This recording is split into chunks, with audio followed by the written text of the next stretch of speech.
Bien, para cumplir con los objetivos de la protección contra incendios, según el decreto 351, el capítulo 18, el anexo 7 al que hacíamos referencia, se necesitan cumplir ciertos requisitos fundamentales. Por ejemplo, la sectorización del edificio en compartimientos estancos al fuego y al humo, disposición de medios de escape en cantidad y anchos adecuados para posibilitar una evacuación rápida y segura, resistencia al fuego de la estructura y los elementos constructivos para garantizar que el incendio genere daños menores y no facilite su propagación, condiciones de incendio que contemplan tanto las instalaciones y el equipamiento necesario para el mantenimiento de los servicios esenciales que favorezcan la extinción. ¿Sí? Eso es lo que contempla en realidad básicamente el 351. Para eso nosotros lo que vamos a hacer es un análisis del sistema de seguridad contra incendios. Esto es una especie de diagramación de un informe tipo, ¿sí? ¿Tiene que ser necesariamente así? No. ¿Está estandarizado que tiene que ser así? No. No es como la resolución 85, como la resolución 84, la resolución 900, que me fija protocolos estandarizados. Acá me da la libertad de que yo lo haga según como creo oportuno. Simplemente lo que hicimos fue aportar datos antes, porque, no sé, por ejemplo, para establecer la resistencia al fuego de la estructura, primero necesito saber la carga de fuego, ¿se entiende? Entonces fuimos dándole un orden lógico. La parte más amplia, si se quiere, es la primera, donde yo hablo de la descripción del establecimiento, de la ubicación. Y después voy pasando por la determinación de los sectores de incendio, el riesgo de incendio de cada sector, la determinación de la superficie de piso y superficie total, etcétera, hasta llegar al final del estudio con sus conclusiones, recomendaciones y demás. ¿Sí? Cosas a tener en cuenta. No todas las jurisdicciones tienen los mismos requisitos. Hay jurisdicciones donde uno va a tener que ir al área técnica de bomberos, por ejemplo, tanto sea por convenio del municipio con los bomberos voluntarios de la zona, o con los bomberos de la Policía de la Provincia de Buenos Aires con el área técnica. Hay lugares donde te van a pedir de que vos llegues a la parte de habilitaciones y le entregues copia del estudio. Lugares donde nos han pedido que lo llevemos a defensa civil. Quiero decir, cada jurisdicción va a tener, si bien todo se basa en el mismo marco legal de base, cada jurisdicción tiene la potestad de hacer los ajustes con sus ordenanzas propias, ¿sí? Entonces, el cómo va a diferir de jurisdicción en jurisdicción. Recomendación, si ustedes tienen que ir a hacer un estudio de seguridad contra incendios no sé, a un lugar que está en la Municipalidad de Morón, hablen con el municipio, hablen con el área técnica de bomberos y que los guíe respecto de qué requisitos hay específicos en ese lugar. Si lo tienen que ir a hacer a Pilar, lo mismo, etcétera, ¿sí? O sea, que alguien los guíe antes de empezar para ver cuál es el procedimiento. Cuando hablamos de la descripción del establecimiento, acá vamos a hacer un análisis, una descripción lo más amplia posible. Desde el tipo de procesos productivos, la actividad, qué materia prima se utiliza, en qué cantidades, qué productos químicos se almacenan, cuáles tienen riesgo son combustibles, cuáles son inflamables, cuáles son explosivos inclusive. Dimensionar la planta, hacer el croquis de planta, poner las características constructivas, esto es fundamental porque después yo voy a tener que analizar la resistencia al fuego de la estructura. Y me va a decir, bueno, esto tiene que ser un F60. Bueno, ¿y qué es un F60? ¿Cumple el establecimiento o no? Bueno, voy a ver, no es lo mismo un establecimiento esté construido con paneles de Durlock que construido con mampostería o muro de hormigón. ¿Sí? Cada característica constructiva tiene su resistencia al fuego propia. ¿Qué cantidad de empleados tiene? ¿Qué horarios trabaja la empresa? No es lo mismo una empresa que trabaja solo de día que trabaja también de noche. ¿Qué disponibilidad tiene respecto de la formación y el equipamiento de una brigada interna? ¿Y cuál es el grado de complejidad que tiene esa brigada? ¿Cuál es la cercanía con el servicio público de bomberos? Acá hago un énfasis algo que lo comentaba un alumno hace un tiempo y me quedó grabado. Mi señora me está molestando. Me hacía el énfasis en que cuando fue a Estados Unidos, el hermano trabajaba en una fábrica y le comentaba de que la fábrica paga un seguro contra incendios, ¿no? Ese seguro contra incendios es recontra caro, si vos tenés lejos un cuerpo de bomberos, o si está lejos y encima es un destacamento, o si está con un equipamiento básico. Si en cambio cerca tenés un cuerpo de bomberos, el cuerpo de bomberos tiene gran cantidad de recursos material y humano para trabajar, y las instalaciones son buenas, por decirlo de alguna forma, la póliza del seguro se disminuye. Entonces, son tan caras que las mismas empresas invierten en equipar a los cuerpos de bomberos locales para que, en definitiva, después les baja la póliza del seguro contra incendio y a su vez tienen la respuesta más cerca y mejor equipada. Dios, son esos cambios de mentalidad que están buenos de implementar. Va a haber que describir la ubicación. ¿Está dentro de un parque industrial? ¿Está dentro de una zona urbana? ¿Cuál es la vulnerabilidad de la población expuesta? Repito, si está en un parque industrial y explota la fábrica, el riesgo es propiamente el personal de la planta. Ahora, si eso sucede en la mitad de la ciudad de Buenos Aires, jardín de un lado, geriátrico del otro y hospital del otro, estamos ante un problema terrible para considerar, ¿sí?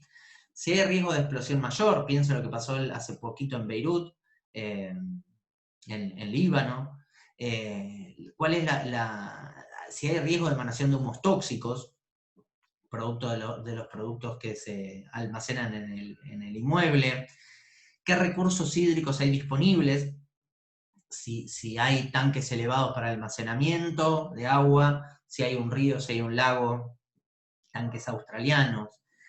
Si hay riesgo de propagación forestal, esta es mi tesis de doctorado, en esto estoy trabajando, se los decía la otra vez, por ejemplo, todo lo que es Córdoba, todo lo que es Mendoza, lo que es la Patagonia Argentina, sí, vos montaste un hotel, quedó hermoso, pero la realidad es que si avanza un incendio forestal, se te quemó todo. Y por más de que tengas el mejor sistema de seguridad contra incendio dentro del establecimiento, pero también es importante analizar el entorno, ¿sí? Lo mismo, si yo tengo el bosque encima y se me prende fuego el hotel, encima genera un incendio forestal. Entonces, todo eso se contempla, se analiza, hay que ver las ordenanzas locales, cuál es la distancia con la vegetación, qué características tiene que haber de protección, en fin.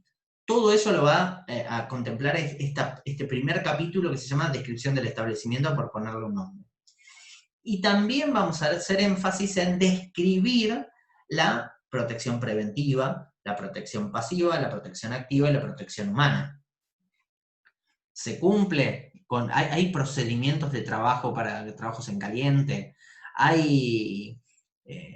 ¿se cumple con el código electrotécnico o hace falta ser un electricista? Porque la verdad que veo cables pelados por todos lados, empalmes, instalaciones defectuosas, la instalación de gas la veo, esto no viene un gasista acá hace años, no hay batea de contención para almacenar los líquidos inflamables, en fin, todo lo que tenga que ver con, por ejemplo, evitar de que el incendio se produzca, debería ir como dentro de este capítulo o dentro de un capítulo siguiente, ¿no? Pero analizar los 4 pilares, en definitiva, es fundamental. Hay un plan de evacuación, se hacen simulacros, no se hacen, se capacitó a la gente en uso de matafuegos, en prevención de incendios, hay protocolos, hay procedimientos, los procedimientos se cumplen o no. Todo esto tiene que ver con un análisis de un sistema, ¿sí? Lo otro que vamos a hacer, y acá ya nos ponemos propiamente dicho en el desarrollo del estudio en sí, es determinar los sectores de incendio. ¿Por qué? Porque cada sector de incendio va a tener un riesgo de incendio distinto. Por ahí un área es administrativo y va a tener un riesgo 3, y por ahí en el otro área yo tengo un almacenamiento de líquidos inflamables y es un riesgo 2, o un depósito de garrafas y es un riesgo 1. Cada riesgo, cada sector de incendio va a tener una caracterización propia y cada sector va a tener su riesgo de incendio. ¿Esto qué quiero decir? Cada sector va a tener un estudio de seguridad contra el incendio propio. No es que yo hago una carga de fuego integral por más de que yo tenga varios sectores, ¿sí? Cada sector tiene su carga de fuego propia y cada sector tiene su resistencia al fuego, su potencial de extinción propio. Por ejemplo, ¿qué es lo que me dice el decreto 351? Me dice que un sector de incendio es considerado como un local o conjuntos de locales delimitados por muros entre pisos de resistencia al fuego acorde con el riesgo y la carga de fuego que contiene, comunicados con medio de escape. Vamos a pasar esto en limpio. Si yo tengo el ejemplo 1, vieron que ahí en el banco no le dan mucha bolilla, eso no es de otro ejercicio. yo tengo ahí en la primera imagen, yo tengo un rectángulo que podría ser un depósito de garrafas, por ejemplo. Tengo un portón principal donde entran las camionetas, cargan las garrafas que están en todo este sector, y acá al fondo tienen una pequeña oficinita donde te hacen la facturación, te la llevas y te fuiste. Atrás hay una puerta de emergencia.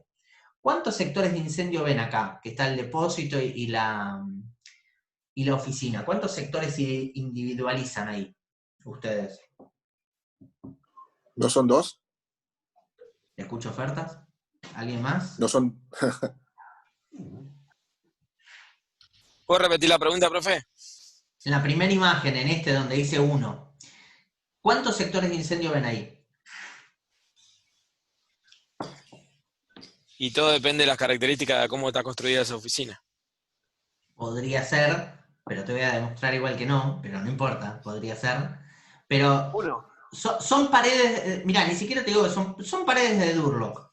¿Sí? La oficina son paredes de Durlock, una oficina común. El resto es un depósito de garrafas. Ah, uno solo entonces. Uno.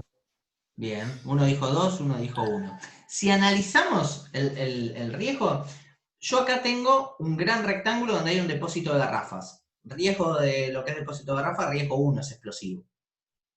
Tengo una oficina. La oficina tiene un riesgo por lo general, riesgo 3, es muy combustible. Tiene papeles, cartón, mesas. Ahora bien, si yo digo que los muros estos son de Durlock, ya no hay sectorización de incendio. ¿Por qué? Porque dice delimitados por muros y entrepisos resistentes al fuego, acorde al riesgo y a la carga de fuego que contiene. Si se prende fuego la oficina, el fuego va a pasar para el depósito de garrafas. Si se prende el depósito de garrafas, va a pasar para la oficina, porque no estamos hablando, no aclaré, no, es un Durlock común. Tiene un entrepiso Durlock, paredes de Durlock, puertita de madera. Entonces, no va a generar una sectorización. Podría ser inclusive de mampostería revocada y que diga, bueno, es resistente al fuego, sí, pero por definición tiene que estar comunicado con un medio de escape y ningún sector de incendio puede dar salida a otro sector de incendio. O sea, si la oficina fuese un sector de incendio propio, no podría salir directamente al depósito de garrafas, porque estamos saliendo al interior de otro sector de incendio. No sé si me explico. Si yo quiero modificar esta situación, porque digo, mira, por la cantidad de metros cuadrados que tiene, mira, ahí tiene como 2.000 metros cuadrados, o 1.500, no, mira, acá yo tengo que meter redes de incendios, carísimo, no lo puedo contemplar. Bueno, ¿qué soluciones se le pueden dar? Bueno, vamos a cambiar de lado el portón, por decirlo de alguna forma, lo podríamos correr o achicar, ¿no? Pero vamos a hacer lo siguiente. Vamos a dejar en esta otra imagen, vamos a poner un muro cortafuego en el medio. Un muro cortafuego no es Durlock, es un muro cortafuego, ¿sí? Resistente al fuego en el medio, y vamos a separar el depósito en dos.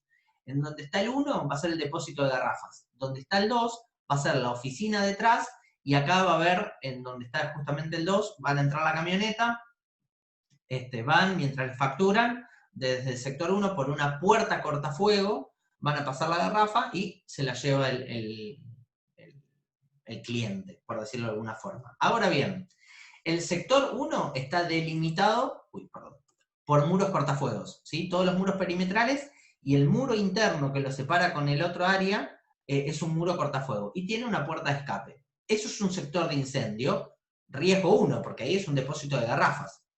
Ahora, el otro sector, si se fijan, la oficina está separada del depósito de garrafas y tiene un medio de escape propio. ¿Se entiende? No es que tengo que pasar para el sector 1 para escaparme, no, tengo un medio de escape propio, tengo una vía de evacuación. Entonces eso podría ser el sector 2. En el sector 1 el riesgo es 1, ¿sí? Porque es riesgo explosivo, ahora lo vamos a ver, y en el sector 2 quizás sí pueda caracterizarlo como riesgo 3, porque ahí sí es muy combustible. Entonces yo después voy a ver cuáles son las condiciones que debería tener para el depósito y cuáles son las condiciones que debería tener para la oficina. Voy a hacer un estudio para cada sector de incendio. No sé si quedó claro el concepto.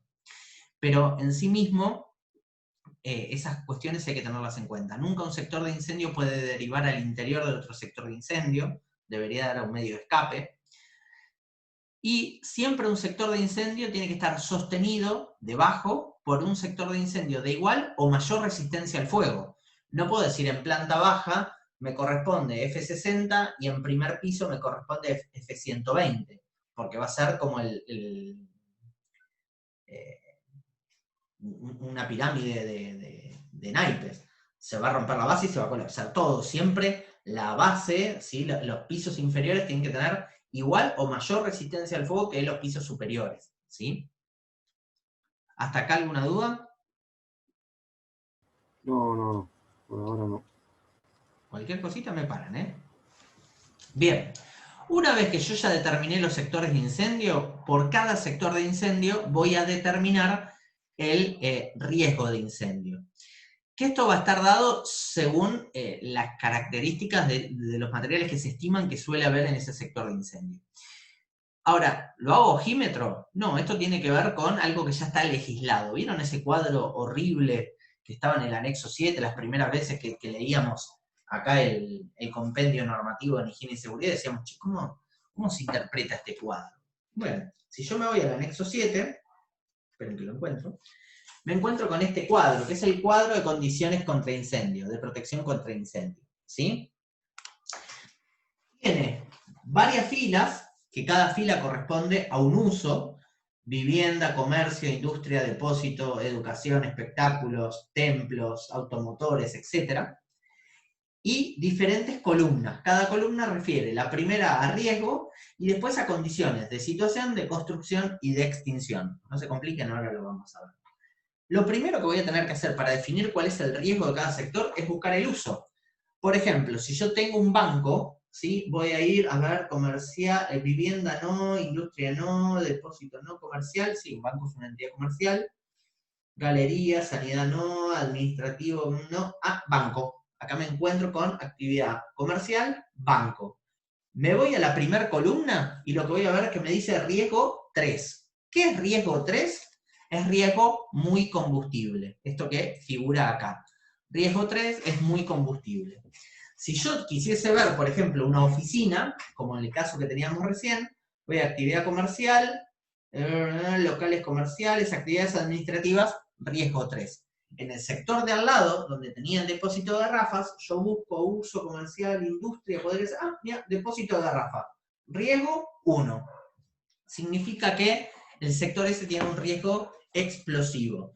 Quiero decir, el riesgo de incendio yo lo saco por tabla, ¿sí? Voy a tener que asociar el tipo de actividad, el uso de ese sector, al riesgo de incendio según el anexo. Una vez que yo ya le di un riesgo de incendio a ese sector, voy a calcular la superficie total, que está dada por los muros interiores, el largo por el ancho,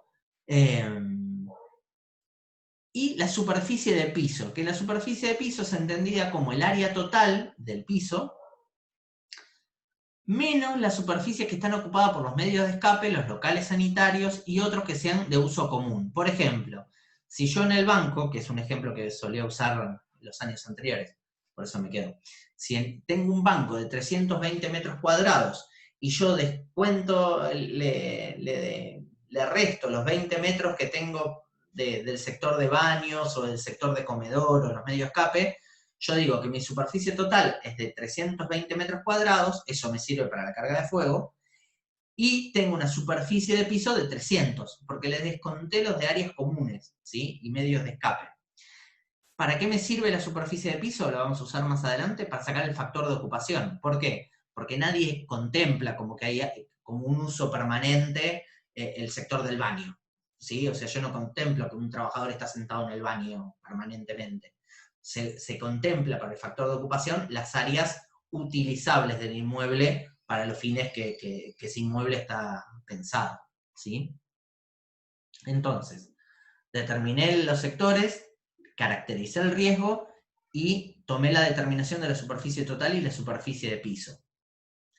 Una vez que hago eso, recién ahí voy a hacer el cálculo de carga de fuego.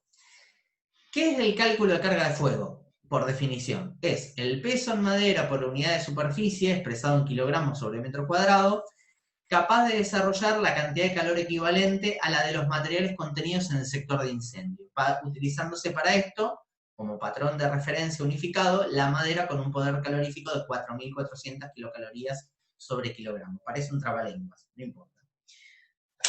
esto es una licuadora, ¿sí?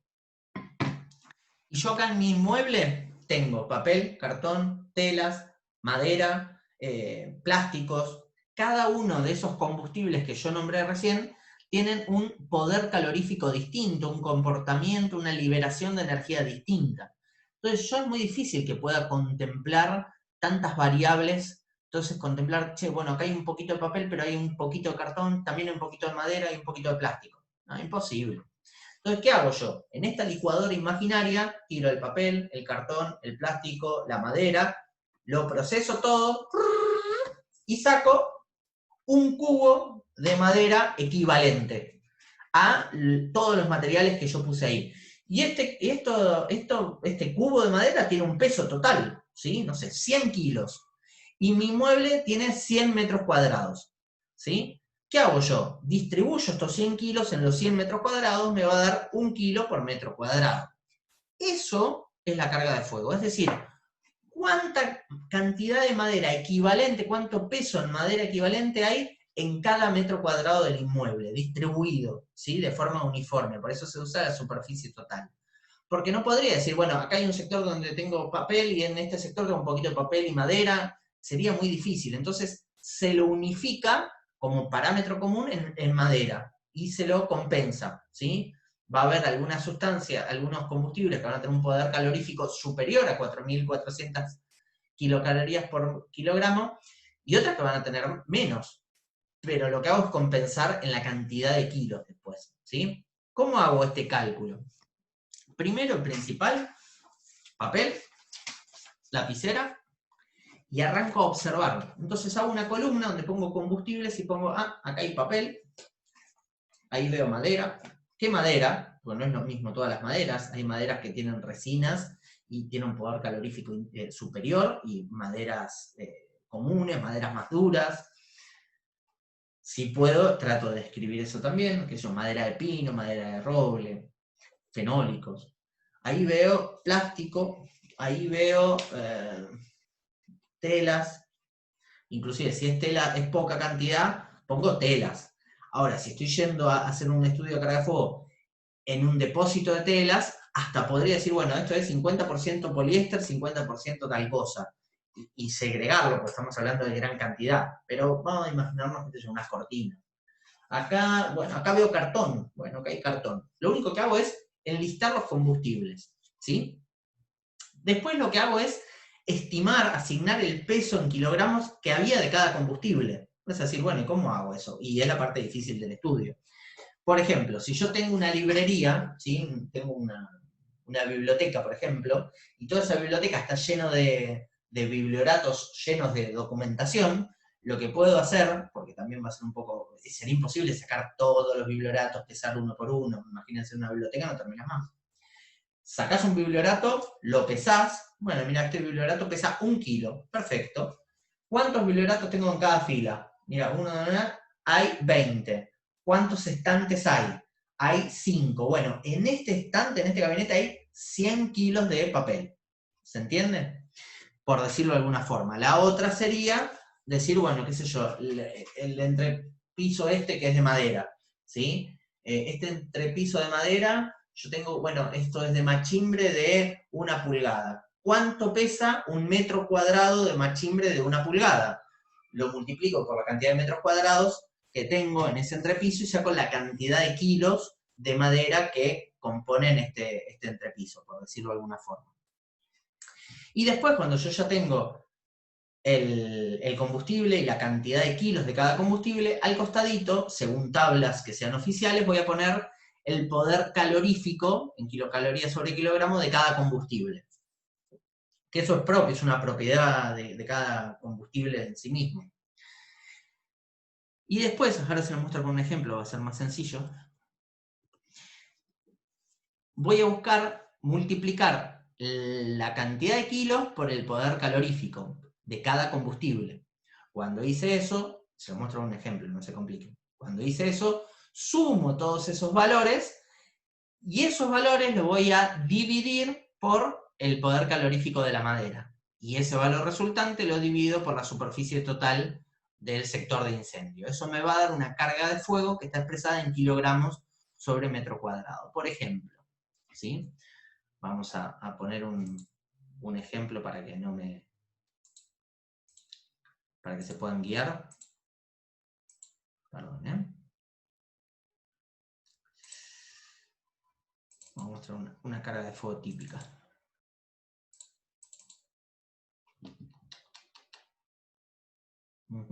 Acá. Esto de mis clientes, tengo la confianza con ellos como para poder hacerlo.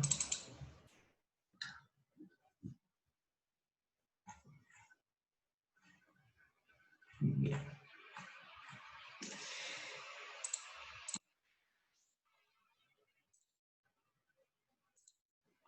Bueno, acá la carátula del trabajo, la empresa, la codificación, el índice, ¿sí? El objeto, justamente lo que charlábamos recién de este estudio de seguridad contra incendios, el marco legal, los requisitos básicos, la descripción del establecimiento, vamos a ponerlo en la ubicación, vamos a poner un par de fotos y demás. Acá lo que hago, lo que hablábamos recién, determino los sectores de incendio, la superficie de piso, la superficie total, caracterizo el riesgo de incendio, en este caso es un sector R3 muy combustible, y hago la carga de fuego. Esto es muy poquitito lo que tenía, porque la realidad es que parece un montón, pero de material combustible el resto es todo metal. Lo que hago es lo básico, digo, madera. ¿Cuánta madera de placas de MDF, muebles y aserrín? Ellos se dedican a hacer muebles de madera. Digo, en placas de fenólico el peso equivalente es 17.400 kilos. Lo que hice fue pesar una placa de fenólico, en realidad buscamos el dato técnico del proveedor, cuánto pesa una placa entera de fenólico y estimamos cuánta cantidad de placas de fenólico había entre stock, material que se estaba produciendo y producto terminado. Multiplicamos la cantidad por el peso y nos dio 17.400 kilos. ¿Sí? En plásticos había 120 kilos, en papel, en el área de administración, entre resmas y archivos, había 550 kilos, y en cartón, entre cajas, biblioratos y demás, había 75 kilos. Averiguamos, investigamos el poder calorífico de cada uno de estos combustibles, y lo que hago sencillamente es multiplicar esto por esto, me va a dar este poder calorífico. Hago lo propio con los plásticos, esto por esto me da esto. En las resmas, el peso por su poder calorífico me da esto. Y lo mismo con el cartón. Cuando terminé, en este caso estábamos hablando de esos combustibles básicos, el resto por ahí era despreciable, no valía la pena incluirlo, lo que hago es sumar el calor que se estima que se va a liberar de la combustión completa de todos estos combustibles. Sumo todo esto, me da este chorizo gigante de kilocalorías, y lo divido por el poder calorífico de la madera, que es mi patrón equivalente. Así que, en definitiva, simplifico kilocalorías con kilocalorías, esta expresión me va a dar en kilogramos, 18.104 kilogramos.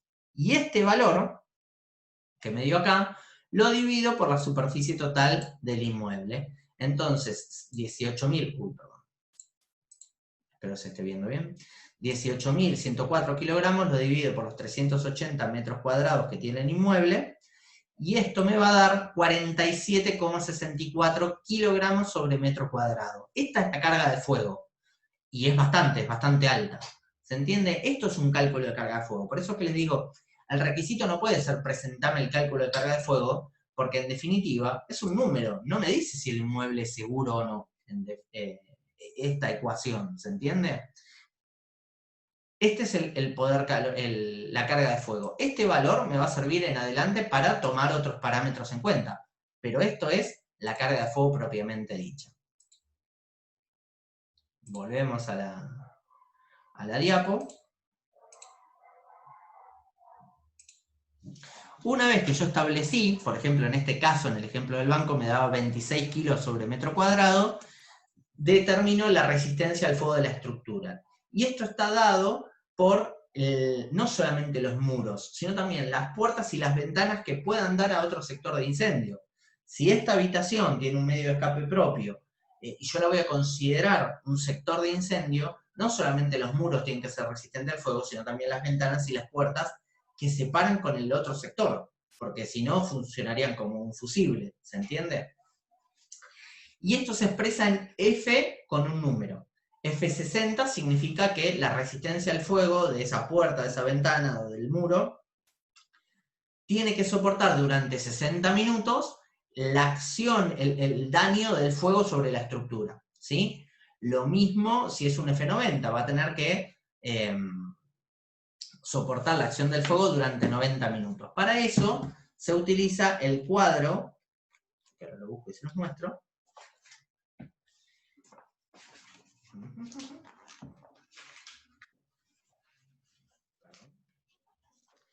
El cuadro 2.2.1 o el cuadro 2.2.2, que es para definir, el 2.1 es si está ventilado naturalmente y el 2.2 si es ventilado mecánicamente, si hay inyectores y extractores de aire. En el caso del banco vamos a suponer de que es ventilado mecánicamente. Entonces, voy a ir a la tabla 2.2.2, voy a buscar el rango de la carga de fuego, hasta 15 kilogramos no, porque yo me paso, de 16 a 30, sí, estoy ahí, porque me había dado 26, para riesgo 3 me da F90. Significa que mi estructura tiene que resistir la acción del fuego durante 90 minutos, ¿sí? Yo tengo que constatar que la resistencia que me da el cálculo sea la que existe en la estructura, porque si no estaría en falta. O sea, si yo, nada, hice un muro cortafuego con placas de Durlock resistentes al fuego, pero no llego a tener un F90, estoy en falta. O sea, la carga de fuego es demasiado alta. O disminuyo la carga de fuego o aumento la resistencia al fuego de la estructura, ¿sí? Una vez que determiné la resistencia al fuego de la estructura, me voy a la otra tabla, que es la tabla de potencial de extinción, que no me dice cuántos matafuegos tengo que tener a ciencia cierta, me dice cuál es el potencial, la eficiencia que tiene que tener el agente extintor. Entonces voy a ir a hacer lo mismo, me voy a ir a la tabla para combustibles clase A, que eran los sólidos, y para los combustibles clase B, que eran los líquidos y los gases. En este caso son todos sólidos, los del ejemplo, y si yo digo que tengo un riesgo 3 de 26 kilogramos sobre metro cuadrado, me voy a la primera columna, busco el rango de kilogramos sobre metro cuadrado y me voy al riesgo. Riesgo 3 muy combustible, me da 2A. Significa que yo tengo que tener un potencial de extinción de 2A. ¿Qué significa esto? Esperen que se lo muestro.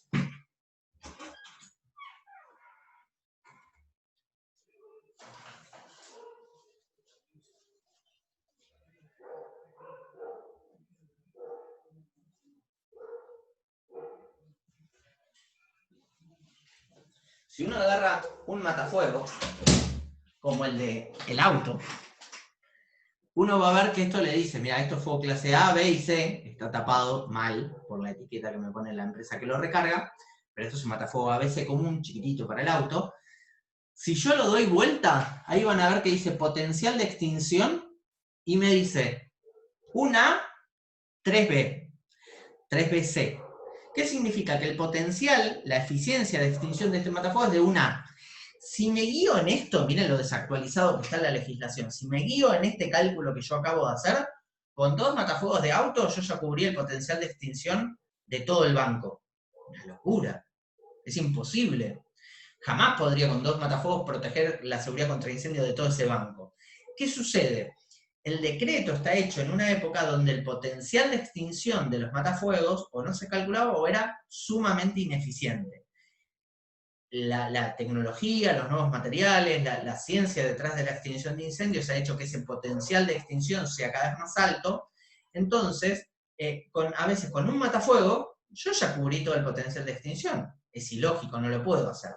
Entonces tengo que basarme en otro criterio un poco más específico, como por ejemplo decir de que tengo que tener por lo menos un matafuego cada 200 metros cuadrados. Como mi establecimiento tenía 320, yo con 2 matafuegos cubrí todo el banco. Che, digo, escuchame, hay depósito de archivos, mucha gente, computadoras, máquinas. 2 matafuegos para todo eso, ¿no? Es muy poco. Entonces voy a usar un criterio todavía más restrictivo, que sería decir, me pare donde me pare, tengo que tener un matafuego a 15 metros. En definitiva, y lo que voy a hacer es distribuir en base a ese criterio. Vuelvo a lo mismo, si me baso en la legislación, en el potencial de extinción, con muy poquitos matafuegos, yo ya cubrí el potencial de extinción. Entonces tengo que empezar a usar algunos criterios más restrictivos, ¿sí? Y después voy a determinar el factor de ocupación. ¿Qué es el factor de ocupación? Es, en definitiva, el número de ocupantes por superficie de piso que puede ubicarse de forma simultánea en ese espacio. ¿Cómo se interpreta esto? Nosotros habíamos dicho de que el banco que usaba como ejemplo tenía 320 metros cuadrados. Pero que si yo le restaba los 20 metros de los medios de escape, de baños y demás, yo lo dejaba en 300 metros de superficie de piso. En definitiva es, ¿cuánta gente puedo ubicar yo en esos 300 metros cuadrados de superficie de piso? Para eso me voy a basar en esta tabla, que está en el anexo 7 también, ¿sí? Que es la de factor de ocupación. Y yo cuando empecé a leer esto la primera vez, yo pensé que era cuántas personas entraban por metro cuadrado, porque dice X en metro cuadrado. Era imposible, porque 30 por metro cuadrado no me entra. No, al contrario, yo necesito 30 metros cuadrados para ubicar una persona, por ejemplo, en un depósito, ¿sí? Pero vamos a ver en este caso. Digo, bueno, a ver, voy a buscar el uso. ¿Es un sitio de asambleas, auditorio, sala de conciertos, sala de baile? No. ¿Edificio ocupacional, templos? No. ¿Lugares de trabajo, locales, patios, terrazas, comercio, ferias, exposiciones? No. Y así voy buscando, hasta que llego a uno que dice edificio de escritorio y oficinas, bancos, biblioteca. Ah, sí, es esto. Entonces yo encontré el uso, sigo la línea puntera y me dice 8. Significa que yo necesito 8 metros cuadrados para cada persona. Y esto contempla no solamente a los trabajadores, sino también a los usuarios, a los clientes. Entonces, ¿qué hago yo? Divido los 300 metros por 8, porque yo necesito 8 metros por persona, y eso me va a dar 37. ¿Qué es ese 37? Son las 37 personas que, como mucho, pueden estar de forma simultánea dentro del establecimiento. Significa que si yo tengo 10 clientes en la empresa, solo puede haber 10 empleados, solo puede haber 27 clientes.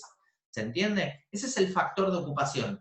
Esto es porque yo calculo la cantidad de medios de escape, el ancho de los medios de escape en virtud de la cantidad de personas que podría llegar a haber. Se supone, por ejemplo, que en los boliches, en la entrada, debería haber el cuadro de habilitación con los datos del establecimiento y el factor de ocupación. Y se supone, no se hace siempre, que el personal de vigilancia que está en la puerta debería estar con un guardaganado, ese que vas apretando, entraron 3, salió 1, y que el número no debería superar el factor de ocupación entre los que entran y los que salen. Si hay mucha gente adentro, te retienen en la puerta, espere, salieron 2, bueno, pasen ustedes 2, vengan. ¿Se entiende? Eso no se suele hacer, pero debería hacerse, porque si yo triplico el factor de ocupación, ya los pasillos de evacuación, las puertas de emergencia no van a dar abasto y se va a hacer ese efecto embudo que genera desastres. ¿Sí? Cortamos, que ya se acaba el tiempo del Zoom, y volvemos a entrar para la última parte.